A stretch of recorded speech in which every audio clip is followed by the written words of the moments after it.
हमारी रात्रिकालीन कक्षा का विषय चल रहा है श्री पुरुषार्थ सिद्धि उपाय। पुरुषार्थ सिद्धि उपाय में पेज नंबर 62 श्लोक नंबर 26 का थोड़ा अंत भाव चलाएंगे। 26 नंबर श्लोक में सम्यक दृष्टि के प्रकट हुए अंगों में अमूढ़ दृष्टि अंग की चर्चा चल रही थी। जिन जीवों को तत्वों का श्रद्धान प्रकट होता है, आत्मा का अनुभव प्रकट होता है, ऐसे सम्यक दृष्टि जीवों के चित्त में 8 प्रकार के भाव या गुण प्रकट होते हैं, जो उस सम्यक दर्शन के लक्षण कहे गए। अर्थात उस सम्यक दृष्टि की भावना भी कह सकते हैं। लोक को वह किस दृष्टि से देखता है, वस्तु को वह किस दृष्टि से पहचानता है, उसके अंतरंग की जो विशुद्धि प्रकट हुई है, अंतरंग में जिसको आत्मभाव प्रकट हुआ है, एक कषाय आदि, दो कषाय आदि यथा योग्य भावों के साथ जो कषाय का उसको अभाव हुआ है ना। एक कषाय चौकड़ी, दो कषाय चौकड़ी, अनंतानुबंधी, प्रत्याख्यान अप्रत्याख्यान को भूमिका अनुसार।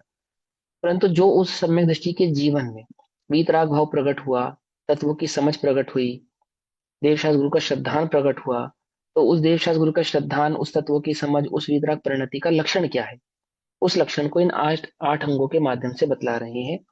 उसमें पेज नंबर 61, 61 नंबर का पेज है और श्लोक नंबर 26 नंबर का श्लोक है। इस श्लोक के विषय में हमने कल पढ़ा था, थोड़ा सा और पढ़ेंगे। क्या कहते हैं? लौके शास्त्र भासे समय भासे च देवता भासे नित्यमपि तत्वरुचिना कर्तव्यमूढ़ दृष्टि दृष्टित्वम। अर्थात जो सम्यक दृष्टि जीव होते हैं, उसको धर्माभास नहीं होता, शास्त्राभास नहीं होता और देवाभास नहीं होता, अथवा देव शास्त्र गुरु के संदर्भ में कोई मिथ्या मान्यता नहीं होती और लोक संबंधी कोई मिथ्या मान्यता नहीं होती। तो जैसे सबसे पहले कहा, लोक लोक में बहुत से जीव विपरीत भाव में परिवर्तन करते हैं, तो उनका देखा देखी यह जीव भी प्रवृत्ति करता नहीं है। जैसे तीर्थ आदि की यात्राओं के संदर्भ में समझाया था कल, महावीर जी जाने से पुत्र की प्राप्ति होगी, अमुक जगह जाने से अमुक भाव की प्राप्ति होगी, है ना। तो इस प्रकार की मिथ्या मान्यताएं इस जीव के चित्त में रहती नहीं है। और भी लोक में कई प्रकार की मूर्ताएं हैं, जैसे वास्तु संबंधी मूर्ताएं, ज्योतिष संबंधी मूर्ताएं, है ना। ये लोक मूर्ता है क्योंकि अमुक करता है इसलिए हमें भी करना चाहिए। भैया देखो, अंबानी तो पढ़ा लिखा है ना, वो तो अनपढ़ नहीं है ना, देश का राजा है। जब वो वास्तु को मानता है तो हम क्यों ना माने। इस प्रकार के तर्क, देखा देखी, लोक मूर्ता। ठीक। शास्त्राभाषे, शास्त्र में प्रतिभाषित होने वाले अन्य वादों द्वारा रचे गए ग्रंथों में रुचि पूर्वक परिवर्तन नहीं करना है। इसके संदर्भ में हमने कल पढ़ा। समयाभाषे, सच्चे मत की तरह ही प्रतिभाषित होने पर अन्य मत में कोई क्रिया भली जैसी मालूम पड़े तो उसे भला जानकर परिवर्तन नहीं करना, क्योंकि सच्चे मत में, अन्य मतों में कोई क्रिया तुम्हें जो अच्छी लग रही है, वो अगर जैन मत में नहीं है तो जरूर उसमें कोई ना कोई दोष है, क्योंकि जैन मत में ऐसी कोई बात ही नहीं है। सीधी सी बात है ना। जैसे कई प्रकार से हम अन्य मतों की देखा देखी फूल, चंदन, इस प्रकार के विलेपन आदि चढ़ाने लगे, भगवान को खाद्य पदार्थ आदि चढ़ाने लगे, भक्ति मार्ग से प्रभावित होकर भक्ति के मार्ग के आवेश में आकर बाजार की चीजें, है ना, मिठाइयाँ आदि भगवान को आरोपित यानी अर्पण करने लगे। अडॉप्ट करते हैं ना, अडॉप्ट एक दूसरे से। तो क्या करते हैं हम? अडॉप्ट करते हैं, कल्चर अडॉप्ट कहते हैं इसको। ऐसे धर्म में भी कल्चर अडॉप्ट करता है ये जीव, धर्म के संदर्भों में अडॉप्ट करता है। तो क्या कहते हैं कि वहां वो बात अच्छी लग रही है, इसके लिए हमारे धर्म में भी होनी चाहिए, तो ऐसा नहीं। वस्तु का जो स्वरूप, वस्तु का जो स्वभाव, पूजन पद्धति आदि और धर्म की जो आचरण आदि भाव जिन आगम में कहे हैं, उनके अनुसार ही उसको समझकर उस कार्य को करना चाहिए। लोक में देखा देखी कोई भाव ग्रहण करना नहीं चाहिए। पदार्थ सभी का प्रतिभाषित हो ऐसे अन्यवादियों द्वारा कहे गए कल्पित तत्व युक्ति युक्त सा भाषित होने पर भी उसमें सत्य बुद्धि नहीं करनी चाहिए। ये एक बात थोड़ी ध्यान से समझो। हमने कल इसके विषय में बहुत डिटेल में समझाया था कि आमुक धर्म में आत्मा को नित्य कहा आदि आदि, और उस भाव के आधार से जैन दर्शन को मिलान करके वह सत्य है ऐसा स्वीकार नहीं करना चाहिए। अपने जिन मत में भी, अपने जिन मत में भी जो जिन मत के स्वरूप को भली प्रकार से पहचानते नहीं है, ऐसे कितने ही जीव हैं जो सम्यक दर्शन की बात करते हैं, सम्यक ज्ञान की बात करते हैं, सम्यक चारित्र की बात करते हैं, आठ कर्म आदि की जो प्ररूपा करते हैं, परंतु उनकी प्ररूपणा मिथ्या है, दोषपूर्ण है। ठीक। वह दोषपूर्ण प्ररूपणा, उस मिथ्या प्ररूपणा के स्वभाव को, स्वरूप को भली प्रकार से नहीं पहचानने वाले वो जो जीव हैं, वो कैसे हैं? वो छल ग्रहण करते हैं, देखा देखी कि वो तो बात सही लग रही है। सही वस्तु स्वरूप को नहीं पहचानते हैं, वस्तु स्वरूप का सही भाव नहीं जानते हैं, तो क्या क्या ग्रहण करते हैं कि उनकी कही भी बात, आमुख की कही भी बात हमें क्या लग रही है? सही लग रही है ना? क्या लिखा है? सरीखा, पदार्थ सरीखा प्रतिभासित हो, ऐसे अन्यवादियों द्वारा, अन्यवादी द्वारा मतलब जैसा भगवान के द्वारा बतलाया गया है वैसा नहीं है वो। समझ नहीं बात? जैसा भगवान के द्वारा बतलाया गया है ऐसा नहीं है वो। अपने अपने स्वयं के घर में मिलेंगे तुम्हें ऐसे, जो ऐसे निश्चयभाषी हैं, व्यवहाराभासी हैं, उभयभाषी हैं। ये कौन है? अन्यवादी हैं ये सब। अन्यवादी क्यों कह रहे हैं इनको हम? कि वस्तु स्वरूप को सही से नहीं पकड़ा। क्या लक्षण बनाना, देखो, इसको बहुत डीपली तो मैं नहीं समझा सकता, आपको समझा नहीं सकता इन सेंस की प्रसंग नहीं है। लेकिन मैं आपको इसका एक अ, जो आचार्यों ने जो हमको एक क्राइटेरिया दिया, वो मैं आपको क्राइटेरिया समझाता हूँ। आचार्यों ने क्राइटेरिया दिया कि एक प्रश्न पूछा गया कि मैं मुझे कैसे मालूम चले कि ये जो प्ररूपणा हो रही है इसमें कौन सी सत्यता और कौन सी असत्य है? मुझे कैसे पता चले? आत्मा के संदर्भ में, तत्व के संदर्भ में, पदार्थ के संदर्भ में ये प्ररूपणा सत्य है और ये प्ररूपणा असत्य है। आमुख की सत्य है, आमुख की असत्य है। मैं बहुत व्याकरण आदि नहीं जानता, मैं बहुत स्यादवाद के भाव को भली प्रकार से नहीं पहचानता। तो जो सबसे पहला नियम बताया, सबसे पहला नियम क्या बतलाया? कि जिसे सच्चे तत्व की रुचि हो और सच्चे तत्व को ग्रहण करना हो, उसे सर्वप्रथम सच्चे देव शास्त्र गुरु के स्वरूप को समझना चाहिए। क्या नियम बताया? जिसे सच्चे तत्व की रुचि हो, जिसे अपना आत्म कल्याण करना हो, जिसे सच्चा धर्म समझना हो, सच्चा धर्म ग्रहण करना हो, वह सर्वप्रथम सच्चे देव शास्त्र गुरु के स्वरूप को समझे। पहले में पहला नियम, यदि सच्चे देव शास्त्र गुरु की मान्यता में ही खोट है तो सच्चे तत्व की प्ररूपणा हो ही नहीं सकती। क्या कहा? कुछ बात समझ में आई नहीं? यदि देव संबंधी मान्यता, शास्त्र संबंधी मान्यता, गुरु संबंधी मान्यता में ही खोट है, तो आप तत्व की प्ररूपणा को भली प्रकार से ना कह सकते हैं, ना समझ सकते हैं, ना उसके माध्यम से जान सकते हैं। ये पहला नियम है, मालूम? आगम में ये पहला नियम दिया, जिसको यही ठिकाना नहीं कि देव का स्वरूप क्या है, देव किसको कहना। जो चाहे जैसे मर्जी भगवान को पूजता हो, चाहे जैसे मर्जी भगवान के स्वरूप को स्वीकार करता हो, वीतरागी भगवान को सरागी रूप से पूजता हो, सरागी रूप से स्वीकार करता हो, वीतरागी मुनिराजों के स्वरूप को ना पहचानने वाला चाहे जिसे तिसे गुरु कहता हो। क्या कहा? पकड़ में ही बात, नहीं पकड़ में ही है? वस्त्रधारियों को ही केवल ज्ञान का अंश या स्वभाव मानता हो, मन प्रे ज्ञानी मानता हो, वस्त्रधारियों को ही पंच परमेष्टि वाले गुरु की भांति पूजा करता हो, उनकी उपासना करता हो।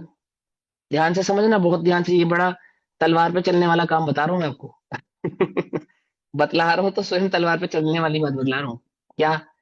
कि जो ऐसा मानता हो वह सच्चे तत्व की प्ररूपणा कर नहीं सकता, सच्चे तत्व को समझ नहीं सकता। बोले क्यों? पुरुष की प्रमाणिकता हुए बिना पुरुष के वचन की प्रमाणिकता नहीं होती, हो भी नहीं सकती, तीन काल में नहीं हो सकती। पहला नियम है, ये पहला क्राइटेरिया जो प्रत्येक जीव को समझ में आना चाहिए। यदि सच्चे देव का स्वरूप ही ज्ञात नहीं है, सच्चे शास्त्र का स्वरूप ही ज्ञात नहीं है, सच्चे गुरु का स्वरूप ही ज्ञात नहीं है, तो क्या है? उसके द्वारा बतलाया गया तत्व सच्चा हो नहीं सकता, उसके द्वारा कर किया गया प्रतिपादन सच्चा हो नहीं सकता, तीन काल में नहीं हो सकता। आती है बात समझ में? नहीं आती? सबसे सिंपल प्रोसेस है, सबसे सिंपल तरीका है। हाँ जी हेमल जी, क्या क्वेश्चन है आपका? भैया, अगर गुरु जो है वो विथ क्लोथ्स एंड वो भी समय सार पढ़ा रहे हैं, तो उनकी प्ररूपणा सही नहीं होगी जो शास्त्र से, ग्रंथ से पढ़ाते। अगर उस गुरु की मान्यता में देवशास्त्र गुरु संबंधी खोट है, यदि उस गुरु की मान्यता में वो देवशास्त्र संबंधी खोट है, तो उसके द्वारा बतलाया गया समय सार भी झूठा है। ये मेरा वचन नहीं है, ये आगम वचन है। पकड़ में ही बात, ये भगवान का वचन है। यदि उसको देव के स्वरूप की खबर नहीं है तो उसको शास्त्र के स्वरूप की खबर नहीं हो सकती। जिसे शास्त्र के स्वरूप की खबर नहीं है उसे गुरु के स्वरूप की खबर नहीं हो सकती, और जैसे देवशास्त्र गुरु के स्वरूप की खबर नहीं है, उसे तत्व के स्वरूप की खबर तीन काल में हो नहीं सकती। क्या कहा? कुछ बात समझ में आई या नहीं समझ में आई? उसके द्वारा किया गया प्रतिपादित तत्व, मेरी बात को बड़े ध्यान से समझना, यदि देव शास्त्र संबंधी खोट है उसकी मान्यता में, तो उसकी वाणी से सच्चे तत्व का व्याख्यान हो नहीं सकता। वो डिक्टो देख कर भी पढ़ेगा ना, सुन लो, उल्टा नहीं ग्रहण करना, देख कर पढ़ा हुआ भी गलत पढ़ेगा। देख कर बतलाया गया भाव गलत बतलाएगा, अर्थ नहीं बतला सकता वो, बता ही नहीं सकता, क्योंकि जिसे वीतरागता के ही स्वरूप की खबर नहीं, जिसे सर्वज्ञता का ही भरोसा नहीं, जिसे सर्वज्ञता के स्वरूप की ही खबर नहीं है, वो सर्वज्ञ के द्वारा बतलाया गया जो मार्ग है, वो जो तत्व है, उसका जो प्रतिपादन है, वो भली प्रकार से कर नहीं सकता। वो खोट व त्रुटि उसमें रहेगी ही रहेगी, नियम से रहेगी। सम्यक दर्शन प्रकट करने का पहला नियम, देवशास्त्र गुरु का श्रद्धान। देवशास्त्र गुरु का श्रद्धान नहीं, सम्यक दर्शन प्रकट नहीं हो सकता। चारों ही गतियों के जीवों को, खाली मनुष्य गति के जीव को नहीं, कि भैया कैसी बात कर रहे हो, शेर को देवशास्त्र गुरु का श्रद्धान होगा, बंदर को देवशास्त्र गुरु का श्रद्धान होगा, कि भले आदमी, हाँ, हाँ, उसको देवशास्त्र गुरु का श्रद्धान होगा। और तुझे स्वरूप नहीं मालूम तो हम क्या करें बता। बिना देवशास्त्र गुरु के श्रद्धान के तत्व का श्रद्धान नहीं होता है। तीन काल में नहीं होता, त्रियंचों को भी नहीं होता है, नारकी को भी नहीं होता है, मालूम, नारकी को भी नहीं होता है, मगर देवताओं को नहीं होता है, मनुष्य को नहीं होता है। हमने सामान्य हाँ। सम्यक दर्शन में कहा कि वहां पे तिर्यंच नारकी को इतना तो पता चलता है कि जीव अजीव का भेद क्या है। बाकी हम्म। सब तो जो विशेषण सम्यक दृष्टि है उनको ही तत्वों का श्रद्धान होएगा, बिकॉज उनको वो तत्वों तत्व का विशेष होता वो है नॉलेज। तत्व के विशेष की नॉलेज की बात थी वो। लेकिन सामान्यतः भाषण, जो भाव भाषण है, कि मैंने क्या कहा, हम जिसको जीव के नाम से पुकारते हैं, वो कक्षा सुनना आप ध्यान से, मैं उसको दोबारा रिपीट नहीं करना चाहता। आपके प्रश्न का उत्तर है, उसके अंदर स्पष्ट भाव से उत्तर दिया गया है ना, कि आप जो सोचते हो, अपनी सोच से तिरंज की सोच का मिलान मत करो। आचार्यों की सोच से केवल ज्ञानियों का जो ज्ञान है, शैवशम ज्ञानियों के ज्ञान की तुलना कैसे करोगे उससे, जरा बताओ। आपके आपके विचारधारा, जिस विचार से आप सोचते हो ना, शब्दों में सोचते हो ना आप लोग, हिंदुस्तानी हिंदी में सोचता है ना, तो तिरंज कौन सी भाषा में सोचता है? ये प्रश्न तुम्हारा भाषा विज्ञान के कारण है, बस। सर वहां भाषा की विशेषता का नाम है, विशेष वहां पे भाषा की विशेषता का विशेष है। हाँ जी, हाँ जी, आपको क्या प्रश्न है, पूछिए। सर जीव को ये कैसे मालूम पड़ेगा कि अमुक मुनि को सच्चे देव गुरु शास्त्र का श्रद्धान है ये? म्यूट करो, मैं बतलाता हूँ। देखो, ये एक सामान्य श्रद्धान है। ये इतना सामान्य और इतना सरल और इतना सहज है कि इसके लिए परीक्षा करने की आवश्यकता ही नहीं है। इसलिए पहला क्राइटेरिया है ये। देव संबंधी, शास्त्र संबंधी, गुरु संबंधी जो मान्यताएं हैं, वह ऐसी मान्यताएं हैं, छुपी नहीं जा सकती। जो देव दर्शन है, जो गुरु उपासना संबंधी है, भगवान की भक्ति आदि का जो भाव है, सच्चे देवशास्त्र गुरु की जो परिरूपणा है, कि किसी भी जीव के सानिध्य में आप जान सकते हैं कि वे देव संबंधी उसकी क्या मान्यता है, गुरु संबंधी उसकी क्या मान्यता है, शास्त्र संबंधी उसकी क्या मान्यता है। तत्व की तो बाद की बात है, चाहे उसने समय सारजी पढ़े हो, चाहे उसने नियम सारजी, चाहे प्रवचन सारजी, सार कोई से भी पढ़े हो, परंतु सारे सार निसार हैं यदि देवशास्त्र गुरु की मान्यता में खोट है। टोटल निसार है, कोई कोई लाभकारी नहीं है वो। और यही प्ररूपणा, ये पक्की बात है। तत्व का भाव वह उस भाव से प्रस्तुत कर नहीं सकता। सम्यक दृष्टि को क्या है, सम्यक दृष्टि ऐसी खोटी मान्यताओं के चक्कर में फंसता नहीं है। लोक में देखा देखी किसी प्रकार की मूर्ता को प्रोसेस में लाता नहीं है। किसी कुवादी ने, किसी धर्म के स्वरूप को नहीं जानने वाले ने, है ना, जिनवाणी पीटिका पे लैपटॉप रख के मान के चलो स्वाध्याय कराना शुरू किया। ध्यान से रखना, मेरी मैंने बोला ना, तलवार पर चलने वाली बात है। और सभी उसको फॉलो करने लगे। क्या है ये? मूर्ता कहते हैं इसको, मालूम, इसको मूर्ता कहते हैं। क्यों कहा भैया इसको मूर्ता आपने? इसको मूर्ता क्यों कहा आपने? अब स्वरूप तो इसका इतना विचारणीय है, इतना गहरे से समझने योग्य है कि समय ही बहुत लग जाएगा। एग्जाम्पल के तौर पर, जैसे आज हम मोबाइल पे, जूम पे पढ़ाई कर रहे हैं, नहीं कर रहे? क्या है ये? किससे चलने वाला उपकरण है? बिजली से चलने वाला उपकरण है। तुरंत बंद हो सकता है? हो सकता है, नहीं हो सकता? तुरंत कोई खराबी आ सकती है? आ सकती है, आ सकती है ना? अविनय है, मालूम? मालूम अविनय है ये। अविनय, आप जब पढ़ा रहे हो, पढ़ाते पढ़ाते आपका लैपटॉप बंद हो गया, अविनय है। और शास्त्र के विनय कैसे करोगे आप? जो शास्त्र आदि उपकरणों का परिमार्जन कहा, आदि आदि भाव का, वो विनय आदि भाव कहाँ से लाओगे आप? और भी बहुत सारी बातें हैं। अभी मूलतः जो बात समझानी है वो बतलाना है कि देखा देखी जो रूढ़ियां चलती हैं, सभी सभी पंडित, सभी शास्त्री, सभी ज्ञानी मोबाइल रख के, लैपटॉप रख के तो नहीं पढ़ा सकते।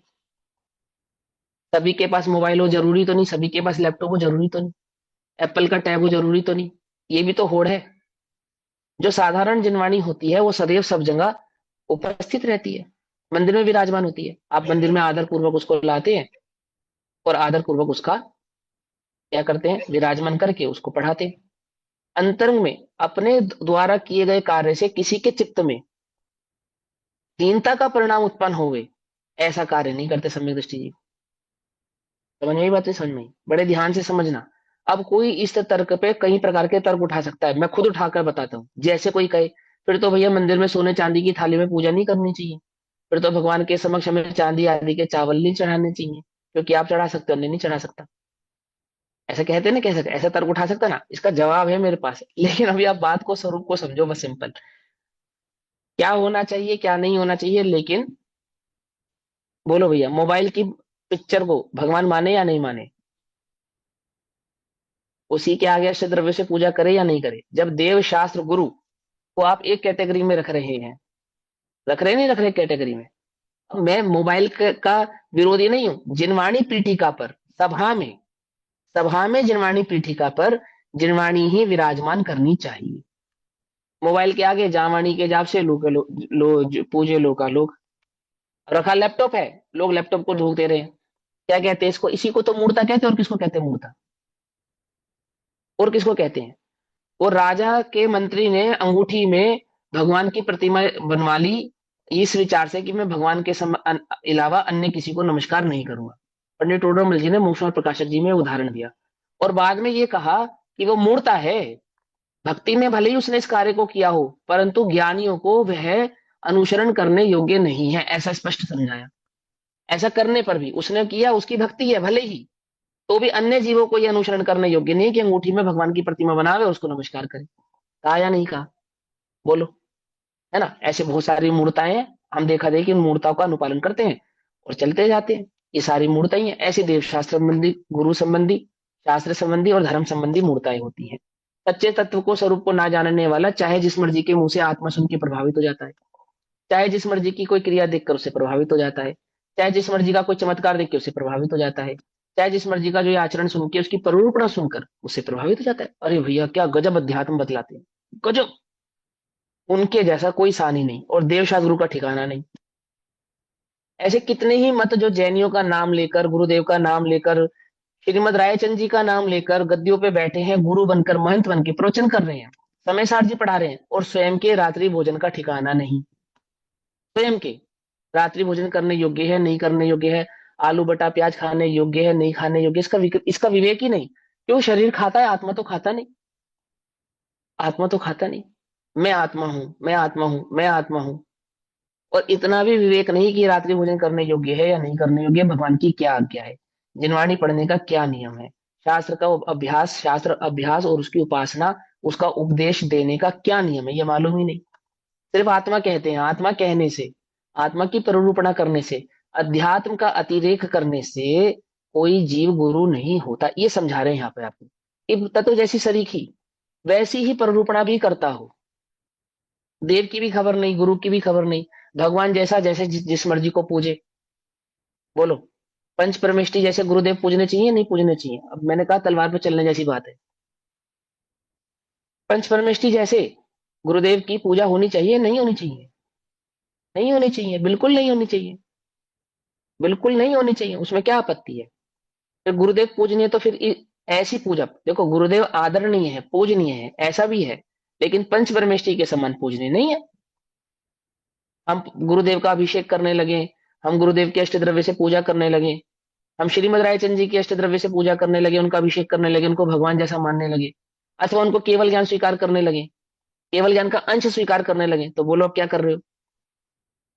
बोलो आप क्या कर रहे हो कि नहीं भैया वो उनकी परिरूपणा तो अध्यात्म, अरे अध्यात्म की परिरूपणा का मतलब ये नहीं होता मेरे भाई कि धर्म में दोष लगाया जाए, है ना? क्या कहा? स्पष्ट लिखा है, सरीखा, पदार्थ सरीखा, तत्व सरीखा प्रतिभाषित हो ऐसे अन्य वादियों द्वारा कहे गए कल्पित तत्व, वो तत्व उसका द्वारा बतलाया गया तत्व कल्पित है, समझे? युक्ति युक्त सा भाषित होने पर भी, युक्ति युक्त सा भाषित होने पर, कि युक्ति तर्क न्याय ऐसा लगे कि बिल्कुल हाँ बात बिल्कुल सटीक कह रहे हैं, क्या दोष है इसमें? ऐसा ही तो है, ऐसा ही तो है। क्या कहा? उसमें सत्य बुद्धि नहीं करनी चाहिए कि इनके द्वारा बतलाया गया ये धर्म सत्य है, ऐसी बुद्धि नहीं करनी चाहिए। पंडित टोडरमल जी ने स्पष्ट उदाहरण दिया है, क्या कहा है? जिस लोक में हंस नहीं मिलते हैं वहां कौओं को हंस माना नहीं जाता है, समझे? हंस तो हंस ही रहेगा ना, हंस तो हंस ही रहेगा, उसमें क्या आपत्ति है? हंस का जैसा स्वरूप है वैसा स्वीकार करो, उपलब्ध नहीं होने पर भी हंस के स्वरूप को तो बदला नहीं जाएगा। समझ में? ये बात नहीं समझ में? ये बात समझने, ये जो सम्यक दृष्टि का बल है, ये जो सम्यक दृष्टि की ताकत है, ये है उसकी ताकत। किसी को नीचा दिखाना नहीं, किसी का अपमान करना नहीं, वह तो अभी आगे आएगा ही, वह तो आगे आएगा ही, वह तो समझना योग्य है। लेकिन अपने अंदर की दृढ़ता को समझा रहे हैं कि वह सच्चे देव शास्त्र गुरु का ही भरोसा करता है, सच्चे देव के स्वरूप को, सच्चे शास्त्र के स्वरूप को और सच्चे गुरु के स्वरूप को भली प्रकार से पहचानता है, चाहे जिस मर्जी को गुरु नहीं स्वीकारता। समझे? आज हम आपको पढ़ा रहे हैं, आप हमारे फॉलोवर्स बन जाओ एक तरीके से, और हम अपने को गुरु स्वीकार करने लगे, तो मिथ्या दृष्टि हूं मैं स्पष्ट, और मेरे द्वारा द्वारा किया गया जो तत्वों का प्रतिपादन है ना, वो मिथ्या ही होगा। यदि मैं ये भाव भाषित अंदर में मान लूं कि मैं गुरु हूं, यदि ये भाव मेरे अंदर में प्रकट हो जाए, तो मेरी वाणी से निकला गया जो तत्व है वो सच्चा नहीं हो सकता, झूठा ही होगा। क्यों? क्यों होगा झूठा? क्योंकि पुरुष की प्रमाणिकता नहीं है ना, तो उसकी बात की भी प्रमाणिकता नहीं हो सकती। कुछ बात समझ में नहीं? झूठे के द्वारा कहा गया सत्य वचन भी झूठा ही कहा होता है। नशे में कोई, नशे में, पंडित टोडरमल जी ने उदाहरण दिया, नशे में कोई व्यक्ति है, वह कभी माँ को पत्नी कहता है, पत्नी को बहन कहता है, ऐसा वे व्यक्ति कभी माँ को माँ भी कहे और पत्नी को पत्नी भी कहे तो भी विश्वास करने योग्य नहीं, कि नशे में है ना, कभी भी कुछ भी कहेगा। जिसको देवशास्त्र गुरु की ही प्ररूपणा का, शास्त्र का, धर्म का स्वरूप ही नहीं पता, चित्त में जिसके सच्चे देव की ही अवधारणा नहीं है, वे देव के द्वारा बतलाए गए तत्व को कभी भी आच्छादित कर सकता है, कभी भी, किसी भी क्षण, जहां अपना भला होता जानेगा वहां उसको आच्छादित कर देगा, क्योंकि वीतरागता लक्षण नहीं है ना उसके चित्त में, तो और राग का पोषण हुए बिना रहेगा नहीं। क्या कहा? जिसके चित्त में देव के स्वरूप में वीतरागता ही लक्षण नहीं है, सच्चे वीतरागी धर्म का ही स्वरूप का लक्षण नहीं है, वो क्या करेगा? क्या करेगा बोलो? राग का पोषण हुए बिना उससे रहेगा ही नहीं, रहा ही नहीं जाएगा। मैंने आज दोपहर में एक उदाहरण दिया, हमारी 25, 30, 35 वर्ष की आयु में किसी एक मान्यता को हम फॉलो कर रहे हैं, किसी भी मान्यता को मान के चलो, मैं फूल चंदन से भगवान का अभिषेक पूजा करता हूँ, और 35, 36 वर्ष की उम्र में आके मुझे मालूम चले कि ये करना योग्य नहीं है, भले ही ये मालूम चल जाए और मैं उस क्रिया को स्वयं छोड़ भी दूं, परंतु उस क्रिया के प्रति जो अंतरंग राग होता है ना, अंतरंग राग, वो कहीं ना कहीं किसी ना किसी रूप में बना रहता है, मालूम? अंतरंग में वो भाव कहीं ना कहीं बना रहता है। क्यों बना रहता है? क्योंकि मिथ्यात्व का ऐसा ही बल है। क्या कहा? कुछ बात समझ नहीं? राग का ऐसा ही स्वरूप है, ऐसा ही स्वरूप है, मालूम हो जाने पर भी, और कदाचित वह क्रिया छोड़ी भी जाए तो भी अंतरंग से वो पूरी तरीके से छूट जाए, ऐसा भली प्रकार से मिथ्या दृष्टियों के साथ या रागियों के साथ होता नहीं। कदाचित कोई विरले सम्यक दृष्टि और वैरागी जीव होते हैं जो तुरंत ही अपना अपकर्षण कर लेते हैं, तुरंत ही उस भावना को बदल देते हैं, छोड़ देते हैं तुरंत, और वे कदाचित ही होते हैं, थोड़े ही होते हैं, विरले ही होते हैं। उदाहरण देकर समझाऊंगा अभी आपको। तो क्या कहते हैं कि ऐसा ऐसा भाव छूटता नहीं है। अनादि का मिथ्या तो छोड़ना कितना सरल है, बताओ, है सरल? एक जीवन की मान्यता नहीं छोड़ी जा रही, एक जीवन की मान्यता को बदलने में इतनी कठिनाई जान पड़ती है, अनादि की मान्यता को बदलना है, इस जीव को कैसे बदलेगा बताओ? नहीं बदल पाएगा। जरा भी राग का पक्ष लिया नहीं, जरा भी, और गया, पूरा का पूरा तत्व लोप हो जाएगा। इसलिए पहला नियम है क्या? देव शास्त्र गुरु का श्रद्धान अनिवार्य है,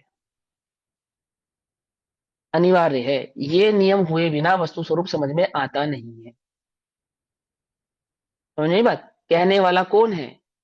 यदि वे अद्वैत अद्वैत ब्रह्म व्यापी होकर और कहता हो कि आत्मा अजर अमर चैतन्य ज्ञायक भाव तत्व मात्र है, असत्य वचन बोले, तुम्हारा ईश्वर कौन है पहले ये बताओ। अद्वैत ब्रह्म व्यापी मान्यता के साथ तुम्हारे द्वारा कहा गया ये वचन असत्य है।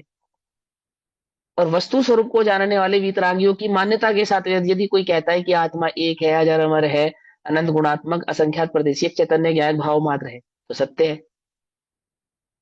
समझे? कल की कक्षा में इसको डिटेल में समझाया। गुरुदेव जब श्वेतांबर संप्रदाय छोड़कर दिगंबर संप्रदाय में आए और सोनगढ़ का मंदिर बना, तो उस मंदिर में पहले 20 पंथ के आधार से, क्योंकि श्वेतांबर थे ना गुरुदेव, तो वहां वो फल फूल चंदन आदि इस प्रकार से भगवान की पूजा उपासना होती थी। क्योंकि पूरा गुजरात जो था वो श्वेतांबर संप्रदाय या तो स्थानकवासी है, मूर्तिवासी, मूर्ति पूजक, वही पद्धतियां थी भगवान का जो वहां पे अभिषेक आदि होता था, पूजन पाठ आदि होता था, तो इसी प्रकार से होता था, इसी पद्धति से। जब यहाँ उत्तर भारत से 13 पंथ के पंडित विद्वान वहां पहुंचे और उन्होंने देखा, और उन्होंने बड़ी डरते हुए, क्योंकि गुरुदेव का प्रताप तो बहुत था, पुण्यशाली जीव थे गुरुदेव, उनके समक्ष बोलने में लोगों को भय लगता था। ऐसा नहीं कि गुरुदेव कठोर स्वभावी थे, बहुत नरम, बहुत सॉफ्ट, बहुत पोलाइट थे, बहुत बहुत सरल। लेकिन उनका पुण्य इतना था कि उनके समक्ष कुछ बात कहते थे तो कहने में थोड़ा अंतर में हिचकिचाहट होती थी, है ना। तो कहा बड़ी सरलता से और सहजता से, डरते डरते, कि गुरुदेव ये अपनी पद्धति नहीं है। तो गुरुदेव ने झट पूछा कि क्या, ये क्या पद्धति अपनी नहीं है? झट पूछा गुरुदेव ने। तो उनको बतलाया कि भगवान के समक्ष केला फूल ये सब चढ़ता है और ये सब अपने यहाँ पे मान्य नहीं है। फिर गुरुदेव ने को दिखाया ले जाकर मंदिर में कि देखो सड़ गया ना, और इसमें जीव उत्पत्ति हो रही है आदि आदि। तो गुरुदेव ने झट स्वीकार लिया। आज से, अभी से, क्या, मंदिर में भगवान की पूजा सचित द्रव्यों से नहीं होगी। झट स्वीकार लिया एकदम। पकड़ में ही बात नहीं, पकड़ में। क्या कहते हैं? सम्यक दृष्टि जीव का लक्षण समझा रहे। माने वह मान्यता को तुरंत समझता है, तुरंत भाव को समझता है, और छोड़ने में, गलत प्ररूपणाओं को छोड़ने में देर लगाता, उसमें तर्क नहीं करता, उसमें वितर्क नहीं करता है। वीतरागताओं के लक्षणों में तर्क वितर्क नहीं करता है, वो सहजता से समझता है, सहजता से स्वीकार करता है। और जिसको राग का अंश रहता है, जैसे सच्चे देवशास्त्र गुरु के स्वरूप की ही खबर नहीं है, उसकी प्ररूपणा ही मिथ्या है, उसके द्वारा बतलाया गया जो तत्व होगा, उसके द्वारा किया गया जो प्रतिपादन होगा, वो सारा का सारा क्या हो जाएगा? मिथ्या हो जाएगा। एक जगह है अहमदाबाद में, मैं फाउंडेशन का नाम नहीं लेता, जैन, और मुझे मालूम चला कि वहां सम्यक दर्शन का सर्टिफिकेट दिया जाता है, तो गया मैं भी सम्यक दर्शन लेने। मैंने 3 दिन का शिविर अटेंड किया। तो वहां मंदिर में, वहां जो जिन मंदिर बना था, वो जिन मंदिर मालूम कैसे बना था? सिमंदर भगवान की बहुत बड़ी प्रतिमा, सिमंदर भगवान की, और उसका बढ़िया अच्छे से श्रृंगार किया हुआ। फिर सिमंदर भगवान के बगल में गणेश जी, फिर उसके बगल में माता, वो शेरों वाली आदि ऐसे ऐसे बैठी, एक बगल में शिव जी बैठे, उनके बगल में पार्वती बैठी, है ना, ऐसे उसके बगल में राधा कृष्ण, ऐसा पूरा वो मंदिर एक। और वहां क्योंकि सभी आत्माएं समान है, सभी आत्मा भगवान बन सकती है, भगवान ने सभी को भगवान बनने का उपदेश किया है। क्या करो भगवान बनने के लिए? एक आत्मा को जानो, पहचानो, और बस। आत्मा ज्ञाता है, दृष्टा है, आत्मा खाता पीता नहीं, आदि आदि। और पररूपणा बिल्कुल सम्यक दर्शन की आप सुनेंगे, आंख मूंद के सुनेंगे, तो आपको ऐसा लगेगा कि कोई जैन संत, कोई जैन आचार्य, कोई जैन व्यक्ति ही वह पररूपणा कर रहा है। सभा में क्या चल रहा था? समय सारणी। शिविर के समय रात्रि में भोजन परोसा गया। क्या समय सारणी पढ़ा हमने सारा दिन? रात्रि में क्या पढ़ा? मिला, हमें भोजन मिला, रात्रि भोजन, रात्रि में भोजन परोसा गया। अब बताओ, अब उसके द्वारा बतलाया गया जो समय सारणी का वचन है, वो प्रमाणिक है या नहीं है? अब बात यह है कि ये कहा जा रहा है कि नहीं है। बात ये है कि वह तत्व सरीखा, सेम टू सेम भी क्यों ना हो, वही का वही क्यों ना कहता हो, यदि उसकी मान्यता देवशास्त्र गुरु के संबंध में खोटी है, तो उसके द्वारा किया गया प्रतिपादन खोटा ही होने वाला है, ये समझना पड़ेगा। समझे? अब कोई कहे भैया ये तो माइंड वॉश करने वाली बात है, अरे मेरे भाई, तत्व का ऐसा ही स्वरूप है, तत्व का ऐसा ही स्वरूप है, दूसरा कोई स्वरूप ही नहीं है। सभी आचार्यों ने, सभी पूर्वाचार्यों ने, समस्त परंपराओं में एक मत होकर, और उन्हीं की परंपराओं में हुए हुए ज्ञानियों ने, सभी ने एक मत होकर सम्यक दर्शन का जो क्राइटेरिया क्रिएट किया, जो भगवान के द्वारा बतलाया गया है, क्या है वो? पहला, देव शास्त्र गुरु का श्रद्धान। फिर दूसरा, तत्वों का श्रद्धान। फिर तीसरा, आपा पर का श्रद्धान। और चौथा, आत्मानुभूति। पकड़ में ही बात नहीं? पकड़ में ही? पहला फिर क्या है? से कह देवशास्त्र दो ना गुरु। भैया। पहला है देवशास्त्र गुरु का श्रद्धान। दूसरा, सात तत्वों का श्रद्धान। तीसरा, आपा पर का श्रद्धान। और चौथा है आत्मानुभूति। आत्मानुभूति कब प्रकट होगी? आपा पर के श्रद्धान के साथ प्रकट होगी। आपा पर का श्रद्धान कब होगा? जब सात तत्वों का भली प्रकार से स्वरूप मालूम होगा। और सात तत्वों का स्वरूप भली प्रकार से कब मालूम होगा? जब सच्चे देवशास्त्र गुरु का स्वरूप भली प्रकार से ज्ञात होगा, तब ही होगा, उससे पहले नहीं हो सकता।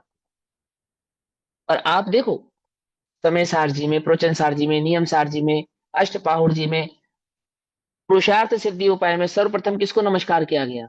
मालूम?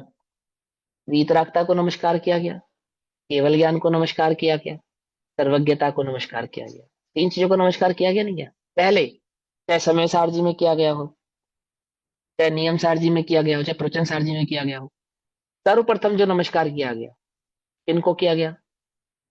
सर्वज्ञता, वीतरागता और हितोपदेशता को, किसी न किसी रूप में। निर्धूत कलिलात्मने आदि कहकर केवल ज्ञान को नमस्कार किया गया, यहाँ केवल ज्ञान को नमस्कार किया गया, पुरुषार्थ सिद्धि उपाय में सर्वप्रथम किया या नहीं किया? क्यों किया? सर्वज्ञता को, वीतरागता को, त्यागवाद को ये पहले क्यों नमस्कार कर रहे हो? क्योंकि बिना देव शास्त्र गुरु के श्रद्धान के तत्व की परिरूपणा होती नहीं है, स्वरूप समझा जाता नहीं है। सबसे सिंपल क्राइटेरिया है लोक में ये जानने का कि इसके द्वारा बतलाया गया तत्व सच्चा हो भी सकता है या नहीं। समझे? सबसे पहला क्राइटेरिया ये। सुनो आगे समझो। देवता भास है, इसलिए वो अमूढ़ दृष्टिता के अंदर देवता भास है। यद्यपि देव जैसा प्रतिभासित हो तो भी, देव जैसा प्रतिभासित हो अर्थात है, देव जैसा प्रतिभासित हो अर्थात मैंने बताया उच्च चमत्कार आदि के बल पर, अन्य अन्य आदि के बल पर, ठीक है, कोई अपने को क्या स्वीकार करने लगे, कोई कहे 25वां तीर्थंकर, होता है या नहीं होता? होता है या नहीं होता? नहीं होता। 25वां तीर्थंकर नहीं होता भैया, नहीं होते। तीर्थंकर 24 ही होते हैं। आई बात समझ नहीं समझ? कोई बोले पंचम काल में शुद्धो शुद्धोपयोग के साथ वर्तने वाला मुझे कोई छायक सम्यक दर्शन है, अथवा कोई कहे कि मुझे शुक्ल ध्यान है, आदि आदि, अथवा मुझे केवल ज्ञान का भाव है, ऐसा ऐसा ऐसी प्ररूपणाएं चलती है। पंचम काल में इनको केवल ज्ञान हो गया, आदि आदि इस प्रकार का। बोले नहीं, ऐसा नहीं। देव जैसा प्रतिभासित हो तो भी अर्हंत देव के अलावा अन्य देवों में किंचित चमत्कार आदि देखकर विनय रूप परिवर्तन नहीं करना चाहिए। कैसा विनय? भयभीत हो गए, हाथ जोड़ने लगे, डरने लगे, मनोती मानने लगे, अरे सारी दुनिया पूज रही है भैया, सारी दुनिया इनके पीछे दीवानी है, हारे का सहारा है सारी दुनिया दीवानी है, आदि आदि। बोले भैया ऐसे नहीं। यद्यपि देव जैसा प्रतिभासित हो रहा है, लोक में उसकी बहुत मान्यता हो, ऐसा होने पर भी क्या नहीं करना? चमत्कार आदि के बल पर चाहे जिस मर्जी को अरिहंत द्वारा जैसा उपास्य, पूज्य या देव स्वीकार नहीं करना। देवताओं के स्वरूप को समझना, और साथ ही साथ इसी प्रकार से गुरु को भी, जो गुरु जैसा प्रतिभासित हो, गुरु नहीं है, गुरु जैसा प्रतिभासित हो रहा है ऐसा। ऐसे विषय कषाय से युक्त लंपटी, विषय कषाय से युक्त लंपटी, अर्थात जिसे पांच इंद्रिय के विषय कषायों की लंपटता ही नहीं छूटी है अभी, वेश तो उसका गुरु जैसा है, और उसके जीवन में साफ स्पष्ट दिखाई दे रही है पांच इंद्रिय की विषय कषाय की भावना, उसकी देव आदि संबंधी मान्यता है, उसकी शास्त्र आदि संबंधी मान्यता है, उसकी गुरु संबंधी आदि मान्यता है, स्पष्ट दिखाई दे रही है। देख रही है? क्या कह रहे हैं? उनके प्रति विनय रूप परिवर्तन नहीं करना चाहिए, अर्थात उनको गुरु स्वीकार नहीं करना चाहिए, ये कह रहे हैं। इस भांति यथार्थ ज्ञान से भ्रष्ट करने वाले, क्या कहा, फिर बोले, इस भांति यथार्थ ज्ञान से भ्रष्ट करने वाले। आई बात समझ में? कारणों से पूर्ण रूपेण सावधान रहना चाहिए। एक सम्यक दृष्टि जीव पूर्ण रूपेण सावधान होता है। यदि आपको सम्यक दर्शन प्रकट करना हो, यदि आपको वह आत्मानुभव प्रकट करना हो, तत्व स्वरूप समझना हो, तो ये सावधान आपको रहना चाहिए। लोक में कोई चमत्कार के बल पे कार्य होता हो ऐसा नहीं है। समझ लो एक बात, मेरी बात ध्यान से। मंत्र आदि के बल पे, चमत्कार आदि के बल पे, अंगूठी तमगा ताबीज के बल पे कोई कार्य नहीं होता है, एकमात्र पुण्य के बल पे होता है। अगर लोक में कोई नियम चलता है तो पुण्य का चलता है, और किसी का कोई नियम चलता नहीं। हाथ फेर देने से हो जाएगा, आदि आदि हो जाएगा, है ना। अपने बाबा बागेश्वर फेमस हो रहे हैं, मान लो आधी दुनिया पागल हो रही है, दीवानी हो रही है, मान लो, तो क्या करे, हम भी दीवाने हो जाए, नहीं हो जाए? ऐसे नहीं। तुम्हें वस्तु स्वरूप की खबर नहीं है ना, इसलिए तुम ऐसा समझते हो। क्योंकि जगत में कोई कार्य यदि होता है अनुकूल प्रतिकूल, तो वह अपने उदय अनुसार ही होता है। और जो सम्यक दृष्टि जीव होते हैं, जिन्हें तत्वों की भली प्रकार के स्वरूप की खबर होती है, वे तो अपने ही पुण्य से प्रभावित नहीं होते, पर के पुण्य की तो बात ही छोड़ो। क्या कहा? वे अपने ही पुण्य से के उदयों से प्रभावित नहीं होते। जो आत्मा के अप्रभावी भाव को जानते हैं, वे पर के पुण्य के उदयों से प्रभावित होते नहीं है। जगत का कोई चमत्कार उन्हें प्रभावित करता नहीं है। मालूम? कोई चमत्कार। 700 मुनिराजों को उपसर्ग दूर किया विष्णु कुमार मुनिराज ने। क्या बता रहे हो आप? 700 मुनिराजों की बस सिद्धि नीति आत्मबल नहीं था, क्या नहीं था? उन कंपनाचार्य के पास जितना बल है कि वो तपती हुई अग्नि के तस मात्र भी हिल नहीं रहे, इंच मात्र भी यहां से वहां नहीं हो रहे, उन पे रिद्धि सिद्धियों की कमी है? क्या लगता है? चलो, फिर विष्णु कुमार मुनिराज ने उपसर्ग दूर किया। उपसर्ग दूर करने के बाद किसने किसको नमस्कार किया होगा? अब प्ररूपणा अगर ध्यान से समझोगे तो आपको मालूम चलेगा। विष्णु कुमार नमस्कार करेंगे उन 700 मुनिराजों को उपसर्ग दूर करने के पश्चात भी। और वे 700 मुनिराज विष्णु कुमार को ये नहीं कहेंगे थैंक यू। क्यों? क्यों नहीं कहेंगे थैंक यू? क्योंकि वे निष्प्रही है। क्योंकि वे मानी है इसलिए नहीं, क्योंकि वे निष्प्रही है, वीतरागी है। जगत में एक ही उपकारी है, ऐसे आत्म के उपकारी भाव को जानने वाले। अन्य किसी को वह इस बल पे तो नमस्कार नहीं करेंगे कि तुमने हमारा उपसर्ग दूर कर दिया ना। और वे विष्णु कुमार उपसर्ग दूर करने के बाद फूले नहीं समारे, ऐसा नहीं, प्रायश्चित लेने गए हैं। प्रायश्चित लेके कि भाई मेरे द्वारा 700, भैया मुनिराजों का उपसर्ग दूर करना प्रायश्चित है कि मुनि धर्म को छोड़ना प्रायश्चित का कारण है? उपसर्ग दूर करना नहीं। वो जो मुनि धर्म त्याग है ना, वो, उसके लिए प्रायश्चित लेना पड़ेगा आपको। आप मुनि होकर मुनि धर्म में रहते हुए इस प्रकार का कार्य आपको करने शोभनीय नहीं, उचित नहीं। ये आपके लिए क्या नहीं है? शोभनीय नहीं है। अरे भैया, आती बात समझे? वीतरागियों का जो मार्ग है, कैसा मार्ग है, कैसा मार्ग है, शोभनीय नहीं है। प्रायश्चित लो। हाँ दी, पूछो जी, पूछो, प्रश्न पूछो। अरे प्रश्न गया मेरा। वो गया? चलो आ जाएगा। हाँ, विष्णु कुमार ने उनका उपसर्ग दूर किया ना, तो उनको प्रायश्चित लेना पड़ा क्योंकि मुनि धर्म छोड़ा। मगर वो हाँ, वात्सल्य अंग रहता है, उसका क्या? वो वात्सल्य की स्टोरी है बस, ठीक है। स्टोरी समझाने के लिए आपको बताया कि उन्होंने वात्सल्य के भाव में ये किया। तत्व को समझने वाला समझेगा सच्चा वात्सल्य किसको कहते हैं। अब वात्सल्य भाव क्या है, किसका है? देखो, ये वात्सल्य अंग की अपेक्षा से उसको उत्तम कार्य कहते हुए भी आगम उसे स्वीकार नहीं करता है। गुणस्थान उसको स्वीकार नहीं करेंगे, मोक्ष मार्ग उसको स्वीकार नहीं करेगा। समझे? वो दो मुनिराज जो नकुल और सहदेव हैं, उनको जो वात्सल्य का परिणाम उत्पन्न हुआ, तो मुक्ति रूपी रमणी ने स्वीकार नहीं किया उनको। उनको बोला अभी तुम कच्चे हो। मेरे लायक नहीं हो। समझे नहीं समझे? वो ऐसा ही है, वस्तु स्वरूप तो ऐसा ही है, समझना पड़ेगा, है ना। तो क्या कहते हैं? वेशधारी के प्रति विनय रूप परिवर्तन नहीं करना चाहिए। विनय रूप परिवर्तन नहीं करना चाहिए, अर्थात उसको गुरु स्वीकार नहीं करना चाहिए वेशधारी को। इस भांति यथार्थ ज्ञान से भ्रष्ट करने वाले कारणों से पूर्ण रूपेण सावधान रहना चाहिए।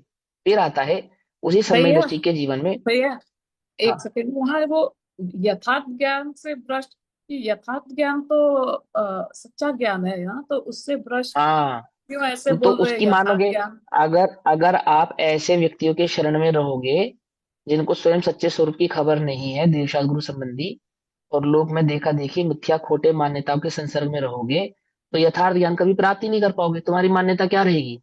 काला धागा बांधने से यथार्थ दुख ज्ञान का दूर होता है, भ्रष्ट हो जाए। आमुख के द्वारा मनोती मांगने से दुख दूर होता है, वास्तु आदि करने से घर ठीक हो जाता है। अथवा जो गुरुओं का जो स्वरूप होता है वो कैसा होता है? वो रागी होता है। देव शास्त्र गुरु का स्वरूप कैसा होता है? कि जैसी मिथ्या प्ररूपणा, जैसी उसकी मिथ्या मान्यता है वही तुम्हारी मान्यता बन जाएगी, और उस मान्यता के आधार से तुम्हें कभी सच्चे स्वरूप का, सच्चे तत्व सच्चा का ज्ञान नहीं। प्रतिपादन प्राप्त ही नहीं होगा। क्यों? अच्छा। सत्संग शुद्धाचरण श्रुत अभ्यास आत्म भावना, ये नियम है। अब संग ही कुसंग होगा, तो तुम्हारा कुसंग होने से जो आत्मभाव होना चाहिए, जो तुम्हारी मान्यताओं में बदलाव होना चाहिए, वो हो ही नहीं सकता। आती बात समझ में नहीं आती है? क्यों? क्योंकि मिथ्यात्व का ऐसे ही स्वरूप है ना, राग का तो ऐसे ही स्वरूप है। राग का तो अंश भी क्या है? बैरी है। मिथ्यात्व का अंश भी बैरी है। और जो मिथ्या मान्यता को पोषण करने वाले आसपास, 2-4 दिन की बात है बस, तुम किसी ज्योतिष के चक्कर में पढ़कर तो देखो, किसी मंत्रवादी के, किसी तांत्रिक के चक्कर में पढ़कर तो देखो, फिर देखो क्या तुम्हारा ढोल बजता है।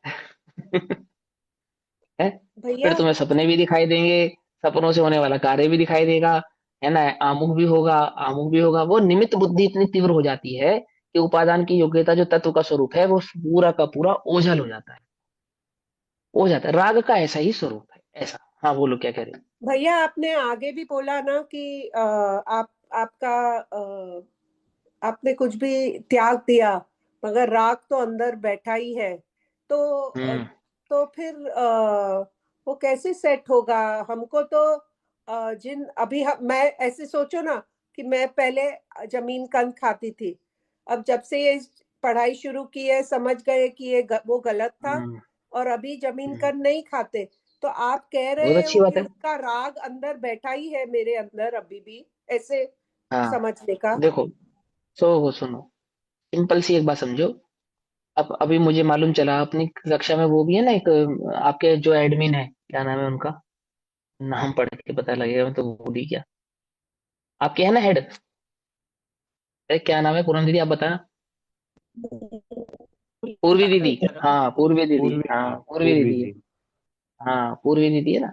अब आप भी बता रहे हो पूर्वी दीदी का भी मुझे मालूम चला कि पहले वो सब जमीन कंद आदि सेवन करते थे, और स्वाध्याय आदि करने के बाद उन्होंने जमीन कंद आदि का त्याग कर दिया। और कितनी अच्छी बात है, बहुत बढ़िया। इतना किया तो शाबाश, इतना किया तो शाबाश। आपने रात्रि भोजन त्यागा, आपने जमीन कंद आदि त्यागे, कि हाँ त्यागे, इतना किया तो शाबाश। अब इस पात्रता को, जो पात्रता आपने प्रकट की, क्या पात्रता प्रकट की? कि भैया हमने देवशास्त्र गुरु के स्वरूप को भली प्रकार से समझकर खोटे देवशास्त्र गुरु की मान्यता को, उनके संसर्ग का त्याग कर दिया। हमने अपनी कषायों की तीव्रता को जानकर उनको मंद करने हेतु जमीन कंद आदि का जो हम सेवन करते थे, उन जमीन कंद आदि के सेवन का हमने त्याग कर दिया। रात्रि भोजन आदि का हमने त्याग कर दिया। ऐसे अभक्ष आदि पदार्थों से अपने उपयोग को, अपनी बुद्धि को हटाकर आपने जो मंद कषाय की प्रवृत्ति अपने चित्त में धारण की, कषाय की मंदता धारण की, इतना किया तो शाबाश, शाबाश। परंतु इस मंद कषाय को धर्म स्वीकार नहीं करना। इस मंद कषाय के काल में उस तत्व के स्वरूप को समझने में अपनी रुचि को लगाना, और तत्व के स्वरूप को समझकर उस सम्यक दर्शन प्रकट करके ही ये जो धर्म मार्ग प्रकट होता है, ऐसा जानना। ये 7 तत्वों के स्वरूप को समझकर, वह आत्मा के स्वरूप को समझकर, आपा पर के श्रद्धान को समझकर, मैं सम्यक दर्शन आदि भाव को प्रकट करके ही मोक्ष मार्ग के प्रथम सोपान को प्राप्त होऊंगा। ऐसे भाव को भली प्रकार से पहचानना, अपनी कषाय की मंदता में ही प्रसन्न मत हो जाना, मात्र इतना कार्य करके ही खुश मत हो जाना, संतुष्ट मत हो जाना। क्योंकि जब तुम तीव्र नदी के प्रवाह में बह रहे थे तब तो हाथ पैर मारते तो कोई कार्यकारी नहीं था। अर्थात जब तक तुम्हारी कषायों में इतनी तीव्रता थी कि तुम्हें भक्ष भक्ष का भी विवेक नहीं था, देवशास्त्र गुरु का स्वरूप का भी विवेक नहीं था, किसको राग कहना, किसको वितरागता कहना, क्या आत्मा का स्वरूप है, क्या पुद्गल का स्वरूप है, ये समझने की तुम्हारे चित्त में जब योग्यता नहीं थी, तब तो वस्तु स्वरूप समझना तुम्हारे लिए कठिन था, लेकिन अब जो तुमने योग्यता प्रकट की है इस कषाय की मंदता में, नदी का प्रवाह जो मंद हुआ है, अब तुम्हें यदि संसार से निकलने का वास्तविक उपाय अब करोगे तो अवश्य ही संसार रूपी सागर से बाहर हो जाओ।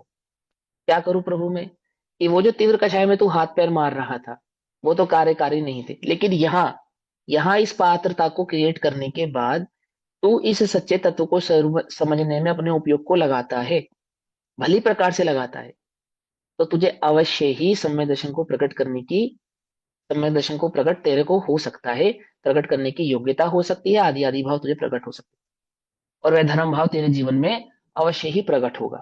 क्योंकि तीव्र कषाय जीवों के चित्त में सम्यक दर्शन बीजारोपण भी नहीं होता, और वो फल फूटता भी नहीं, अंकुरित भी नहीं होता है।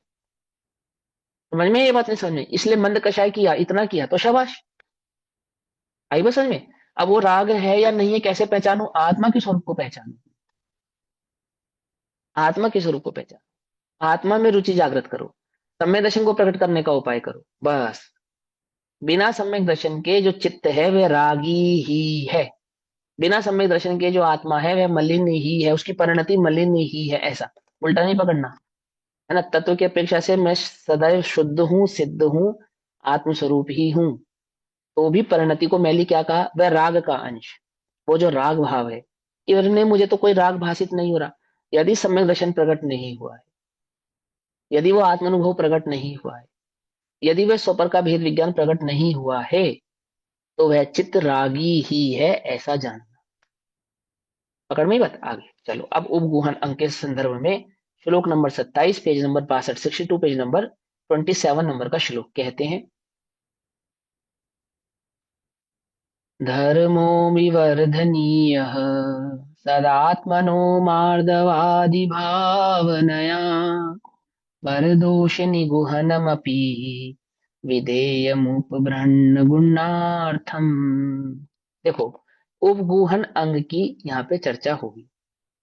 उपबृहण जो अंग है, इसका सामान्य जो अर्थ होता है, लोक में जो अर्थ होता है, दोषों को छुपाना, पर के द्वारा किए गए दोषों को छुपाना, ये अर्थ होता है इसका, ठीक है। लेकिन जो इसका वास्तविक अर्थ है वो यह है कि जो सम्यक दृष्टि जीव होते हैं उन्हें आत्मा इतना रुचिकर, इतना प्रिय लगता है कि वे अपने, उनका उपयोग अपने आत्मभाव के प्रति इतना समर्पित होता है कि लोक में कोई क्या कर रहा है इनकी उनको अवकाश ही नहीं है, इस बात का अवकाश ही नहीं है कि किसके जीवन में दोष है, किसका जीवन निर्दोष है, ये सब देखने का अवकाश नहीं है उनके पास। अपना काम बहुत है ना, अपना काम बहुत है ना। जो अपने काम में मग्न है, जो पढ़ने वाले बच्चे होते हैं, उनका यहाँ ध्यान नहीं जाता कि क्लास में कौन पढ़ रहा है कौन नहीं पढ़ रहा है, समझे। नहीं पढ़ रहा है का ध्यान जा रहा है, इसका मतलब आप स्वयं नहीं पढ़ रहे हैं। आती बस समझ में नहीं, समझ में आती है। वहां कहना चाहते हैं कि सम्यक दृष्टि को आत्मा की जो रुचि प्रकट हुई है, आत्मा का जो रस प्रकट हुआ है, उस रुचि, उस रस, है ना, उस आत्म भाव में वे इतना निमग्न है कि लोक में दोषी है बिल्कुल है, परंतु एक तो वो दोषी का संसर्ग नहीं करता, पहला नियम तो यह है उसका, उपमोहन क्या नहीं करता, दोषी जीवों का संसर्ग नहीं करता। और कदाचित जिनका संसर्ग है उनके चित्त में कोई दोष उसको ज्ञात भी हो जाए, उनके जीवन का कोई दोष ज्ञात भी हो जाए, तो उस पर ध्यान देने का उस पर अवकाश नहीं, समय नहीं, इसको कहते उपगोहन। समय नहीं है दुनिया में, दोष देखने का समय ही नहीं है। इसी बात को मेरी भावना में क्या कहा, दुर्जन क्रूर कुमार व्रतों पर क्षोभ नहीं मुझको आवे। साम्य भाव यानी वीतराग परिणति रखूं मैं उन पर, ऐसी परिणति हो जावे। मेरी परिणति वीतरागता की द्योतक होनी चाहिए। मेरी परिणति कैसी होनी चाहिए, जिसमें वीतरागता प्रकट हो। वह वीतरागता कैसी है कि वह लोक में किसी की निंदा और किसी की स्तुति में नहीं लगी हुई है। जगत में कोई स्तुति करने योग्य है तो देव, शास्त्र, गुरु और ये आत्मा, बस।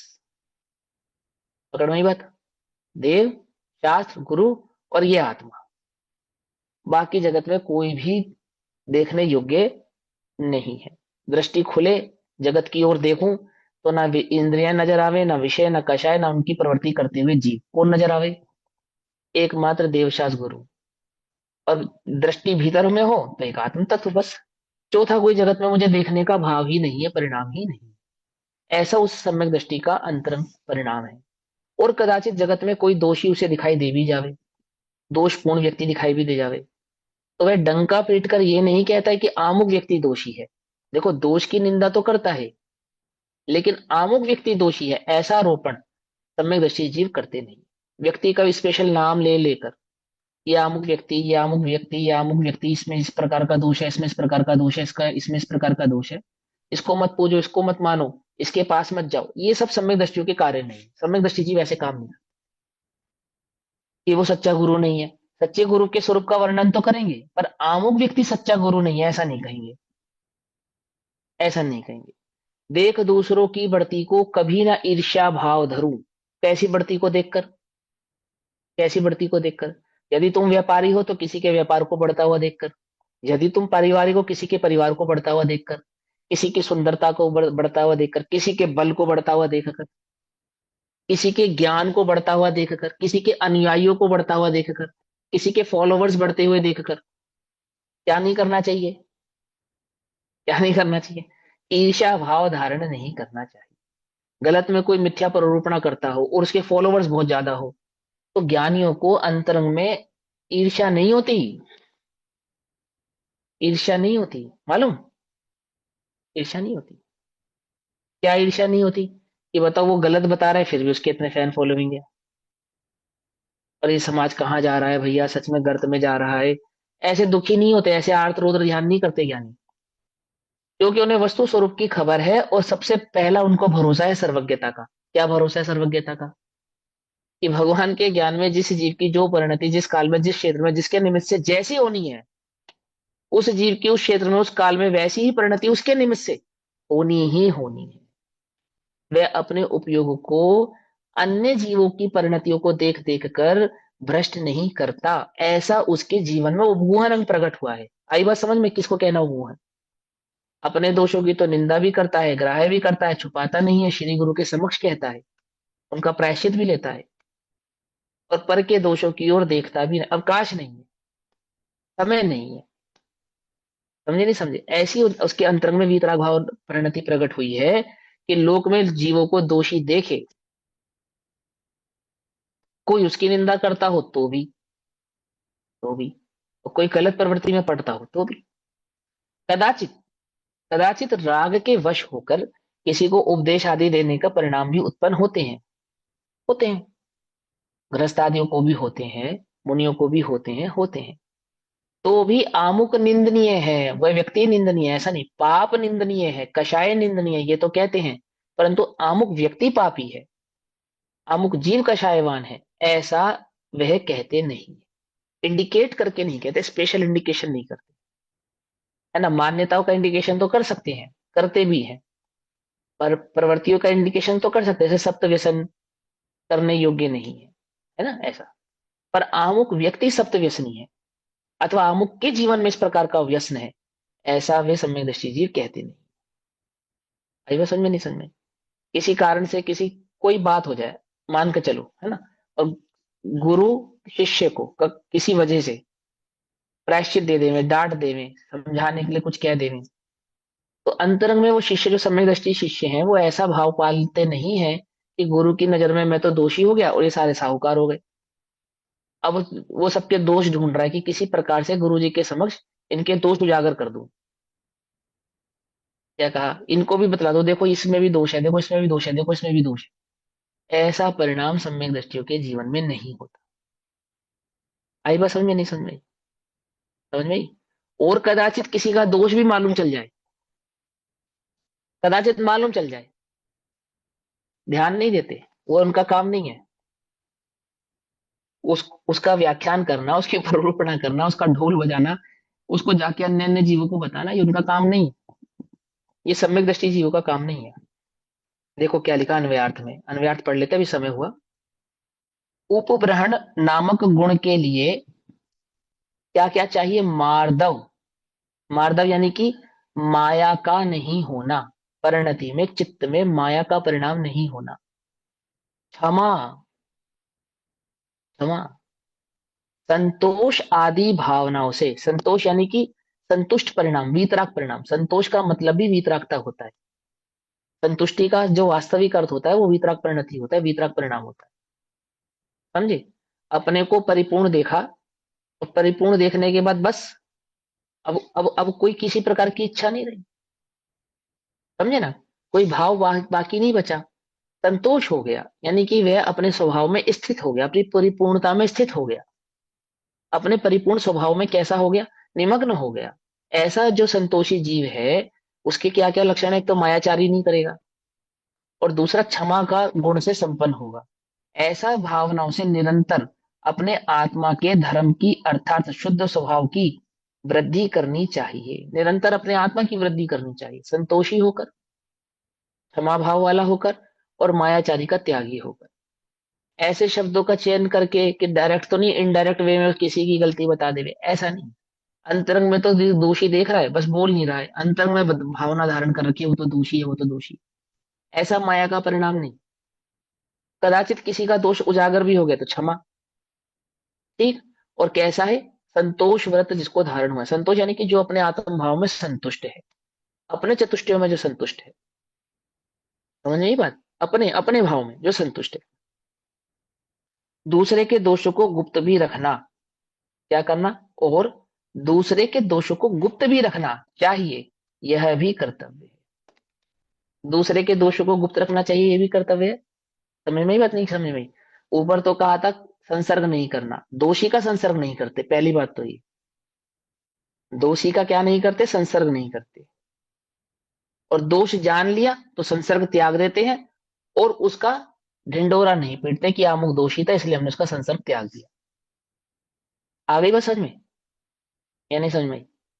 अमूढ़ दृष्टि नहीं है, और क्या नहीं है? उपमानंग भी है। अगर किसी का संसर्ग त्यागा भी है तो क्या सोच के त्यागा है? दोष जानकर त्यागा, पर दोषी का क्या नहीं किया? दोष उजागर नहीं करते। ऐसा ही सम्यक दृष्टि का लक्षण है, बस ऐसा ही वीतरागता का लक्षण है। ऐसा ही इस वीतराग परिणति का, इस वीतरागता का स्वरूप है, स्वरूप है। आई बात समझ में या नहीं समझ में?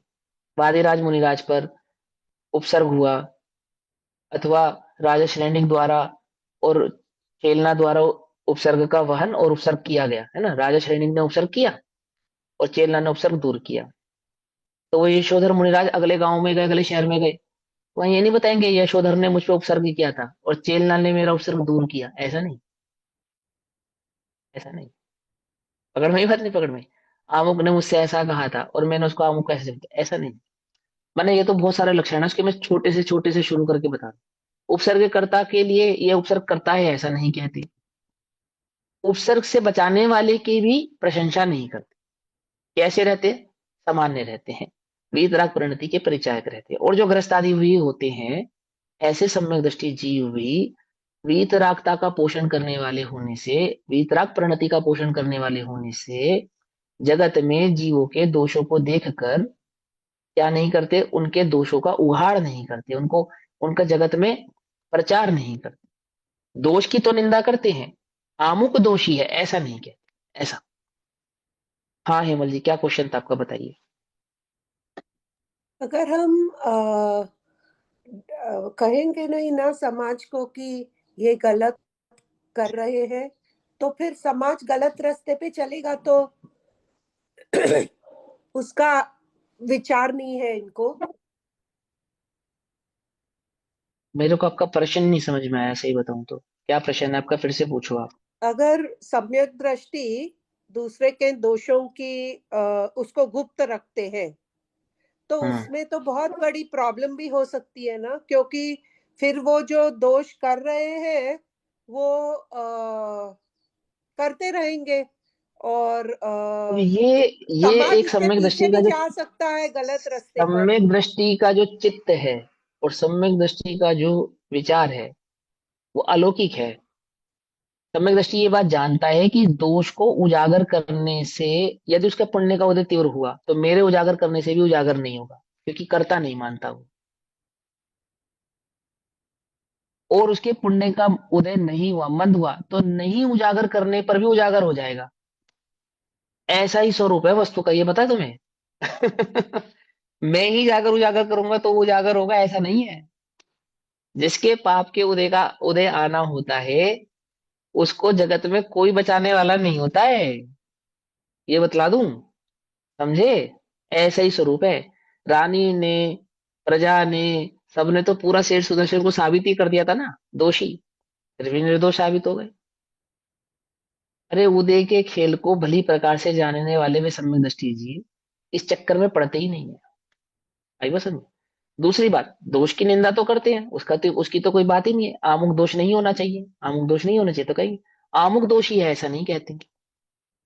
और ये विकल्प तो बिल्कुल भी नहीं है उनको। अगर मैंने उजागर नहीं किया तो क्या होगा, क्या होगा, मैं तो कर्तापना है, ये तो मैंने नहीं कहा तो क्या होगा, क्या होगा, बोलो क्या होगा, क्या होगा। अरे जो होना है वो होगा, और वही होता है, होता भी वही है। आप देख लो, आप किसी को गलत साबित करने की 100 कोशिशें कर कर देख लो, अगर उसके पुण्य का उदय है और आप गलत साबित करो तो जो आप कहो सो हम हार जाए। ऐसा हो नहीं सकता। और कोई व्यक्ति के पाप का उदय हो, वो कर, तो भी जितनी देर पाप का उदय हो। ओम नमः शिवाय।